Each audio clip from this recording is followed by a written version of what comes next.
Ukraine is part of the region that historian Timothy Snyder called the Bloodlands. It's characterised by war, massacre and eviction.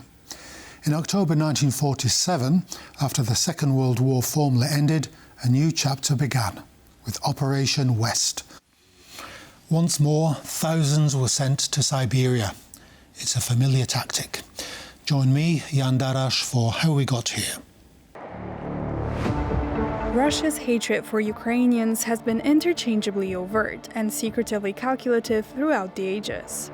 For instance, the Cossack Hetmanate, established as a result of long negotiations between Poland and the Ukrainian Cossacks, was first hijacked by the Russian Empire, then used as a proxy against the Polish-Lithuanian Commonwealth, to eventually be gradually dismantled by the Tsars. Then, in the 19th century, the Valuev Circular of 1863, a secret decree by Interior Minister Piotr Valuev, forbade the publication of most books in Ukrainian, claiming that the Ukrainian language never existed, does not exist, and shall not exist. Then there was the Ems Ukaz of 1876, issued by Tsar Alexander II to ban printing or importing Ukrainian language books, public performances, and even Ukrainian songs. Ukrainian schools and churches were forced to use Russian, the Ukrainian intelligentsia was suppressed, and expressions of Ukrainian nationalism were considered treasonous. Following the Russian Revolution of 1917, Ukraine briefly achieved independence as the Ukrainian People's Republic, and teamed up with the Second Polish Republic against the invading horde of the Red Army. The Ukrainian state did not survive and was soon incorporated into the Soviet Union. In the 1920s and 1930s, thousands of Ukrainian writers, scientists, teachers, and clergy were executed or sent to Gulag camps during the Great Purge. Between 1932 and 1933, the Holodomor, a man-made famine engineered by Stalin's regime, killed an estimated 3 to 4 million Ukrainians. Grain requisitions and blockades deliberately starved Ukrainian peasants, particularly in resistance-prone areas. Soviet propaganda simultaneously denied the famine and blamed Ukrainians for sabotage. Lastly, the Ukrainian autocephalous Orthodox Church was dismantled, the clergy imprisoned or executed. But regardless of all those persecutions, the Ukrainians survived. It became clear that as long as they remain cultivating their land and identity, their undoing won't come about. I'm delighted to welcome our guest today, Bartłomiej. He is the director of the Warsaw office at the Aspen Institute. Great friend to the programme. Welcome once more. Lovely to be here with you. Our clip there spoke of the hatred the historical hatred that Russia shows towards Ukraine. Is that an accurate version, or do the Russians know if they hate Ukrainians or not? Do they despise them? How is their attitude for them, and what exactly is it? It's quite interesting, but I guess this is a very complex story, especially when you look at the Central Eastern Europe and the relationship between those nations and Russia. The political narratives are quite simplistic, whereas actually if you have a deeper look into history, the things get more complicated. For certain, Ukraine is extremely important for Russia, for Russian imperialism as such, for two particular reasons. First, it is extremely important from the strategic point of view. It is the Russian strategic depth, and for years it has been also the source of many resources, including wheat and other coal, etc., etc.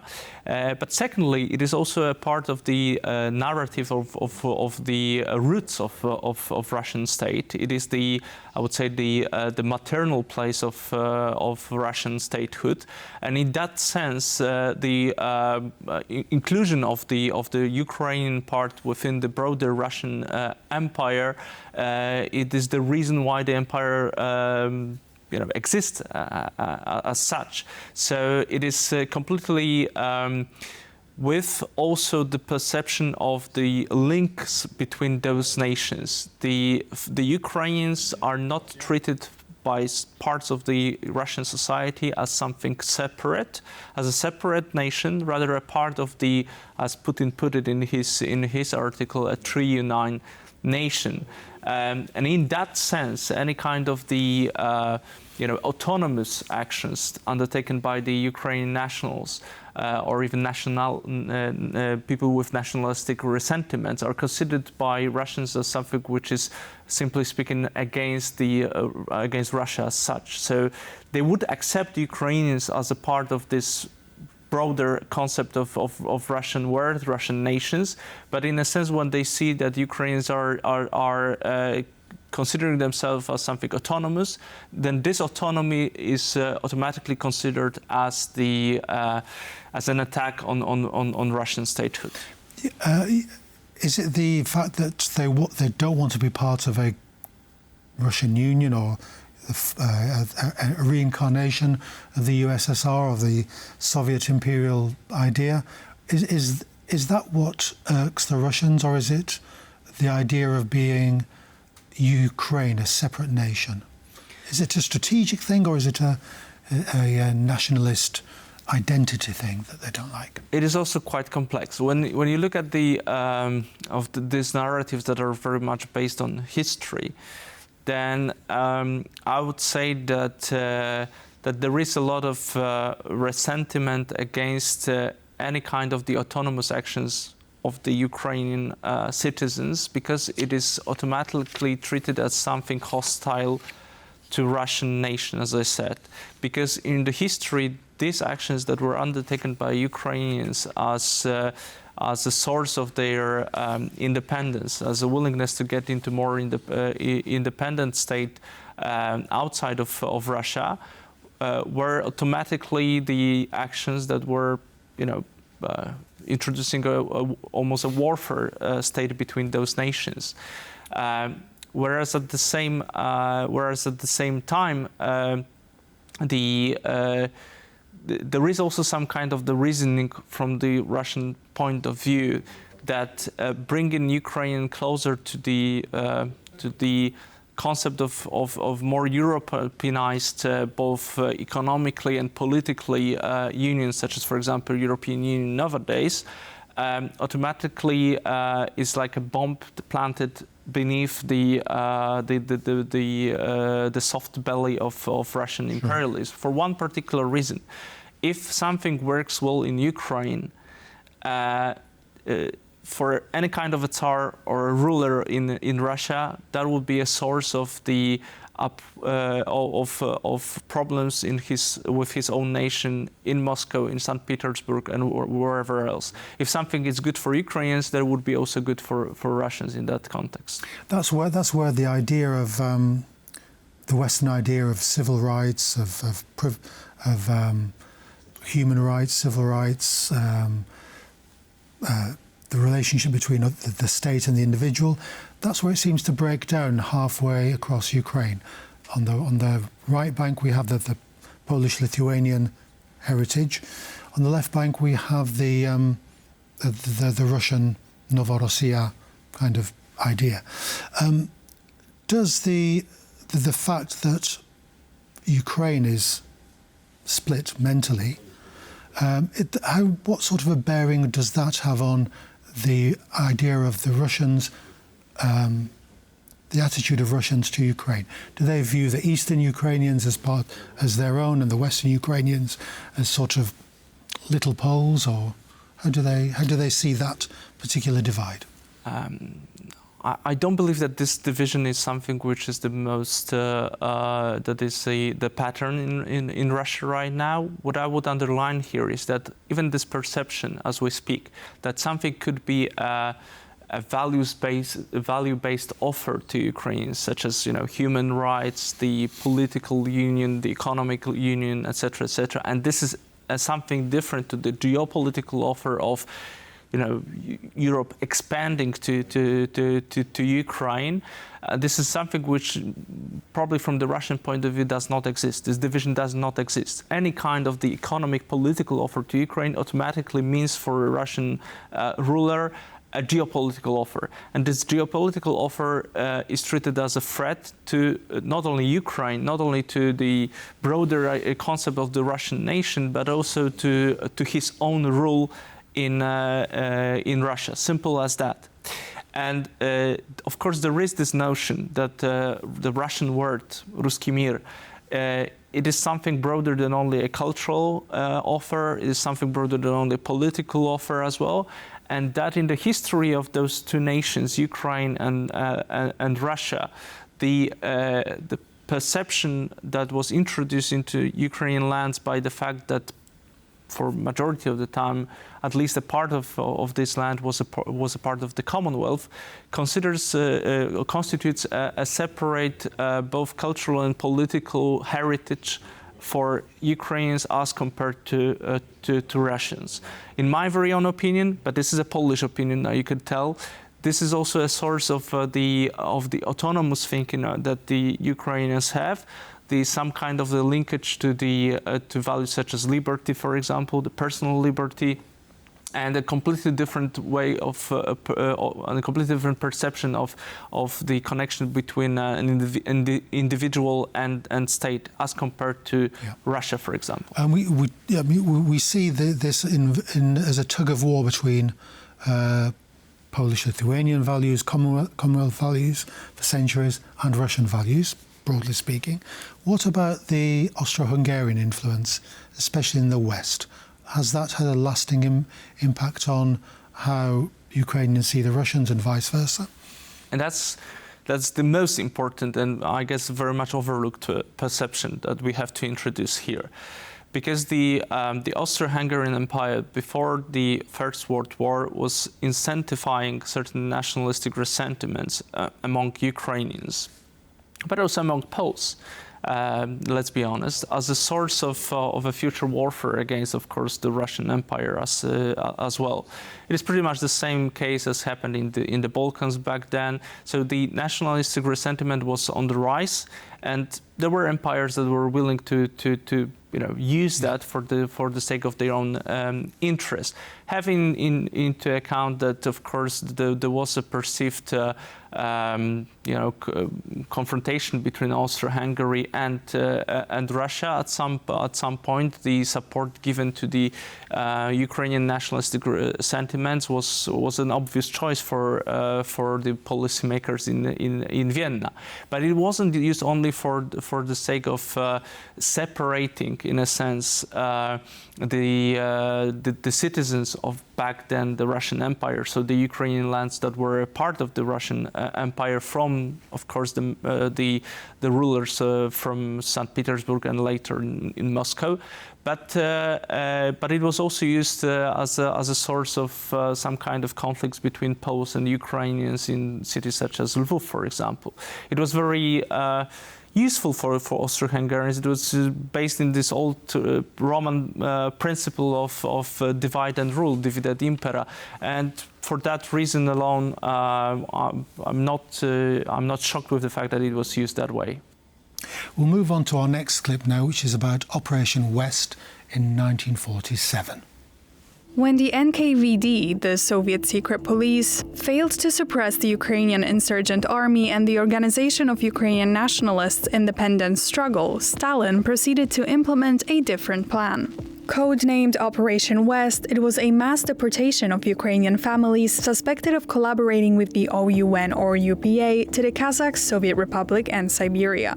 Launched just before dawn on October 21, 1947, in the oblasts of Rivne, Volhynia, Lviv, Drohobych, Ternopil, and Stanisławiv, present-day Ivano-Frankivsk, the operation saw close to 76,200 people deported, including over 18,000 men, around 35,100 women, and almost 23,000 children.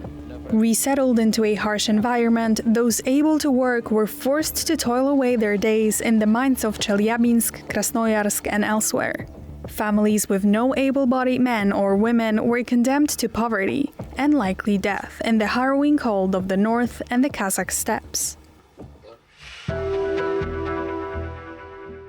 Mr. Kot, can you sketch in for us what Operation West actually was, and how it coincided, or how it was coordinated with Operation Vistula on the other side of the Ukrainian border at roughly the same time? So Operation Vistula, spring 1947, Operation West, October. I would say that it was a part of some kind of a social engineering that was very much present in the Soviet Union, especially during the Stalinist era. So Stalin was, of course, not interested in having the national or nationalistic resentments in many of the countries that become either a part of Soviet Union or a part of the Soviet bloc as such. And the fact that still there was a broad support given from the communities, the Ukrainian communities that were placed somewhere on the newly formed border between Poland and the USSR. So this is a Western Ukrainian phenomenon. Yes. That were placed in that area. There was still some kind of a broad support given, of course, to the Ukrainian insurgent army. That clearly had the nationalistic sentiment. So there was from the purely tactical point of view, it was to get rid of this base. To get rid of this base, it was a way of fighting with guerrilla, and you fight with guerrilla by cutting them out of the cutting them off of the supplies. You remove the water in which the fish. So I would say that thinking on both sides of the border was similar. Both the newly formed communist state in Poland and, of course, the USSR was willing to somehow solve the issue of insurgency still happening there by cutting them off the supplies. I wouldn't say that it was that was something which was designed and directly orchestrated by Moscow on both sides of the border. Clearly, the Polish communists were also very much active in that case on the Polish side of the border. But there was a kind of a coordination. It wasn't like a joint staff operation, but there was a coordination because the actions that were undertaken on the western side of the border were also counting on the fact that there won't be a possibility of those troops to cross the border and operate on the other side. So time-wise and objective-wise, I would say that was a coordinated effort, and the aim was similar, but the actions were a bit different. Certainly the remembrance. If you put it into a broader context of also the relationship between Ukrainians and Poles during the Second World War, this is also another story.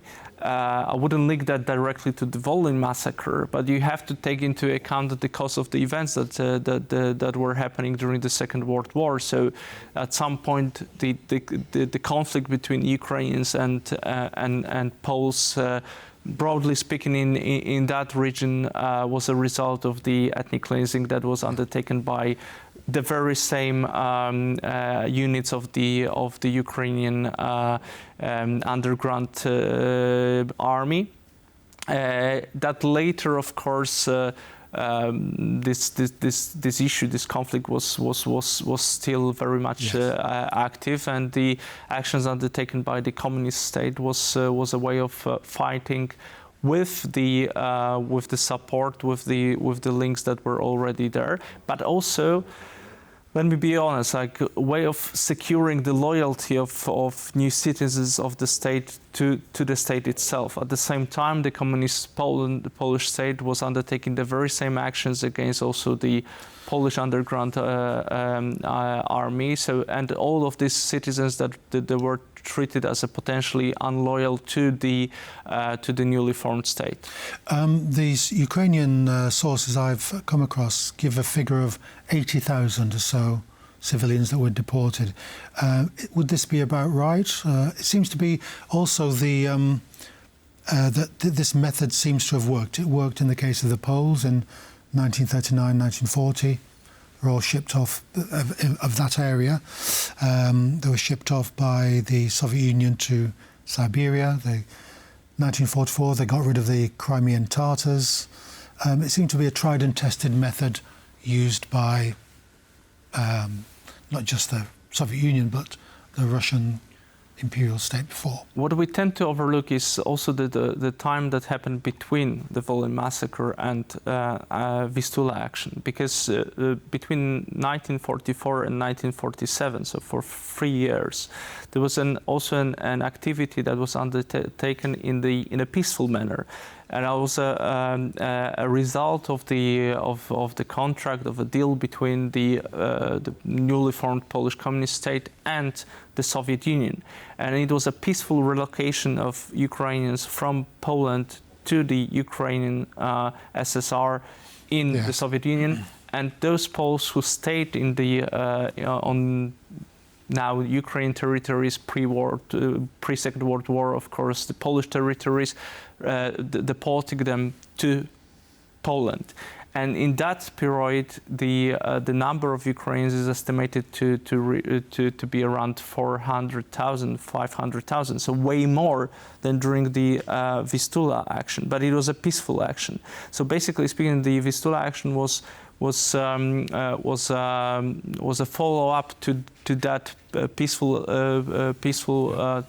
time, which was of course done with more brutality, with more military operations involved, but it is a part of a bigger picture of the conflict that was there between Ukrainians, Poles, and then later on, as I said, the social engineering of both the communist states on both sides of the border. Could you beef up what this social engineering actually meant in practice?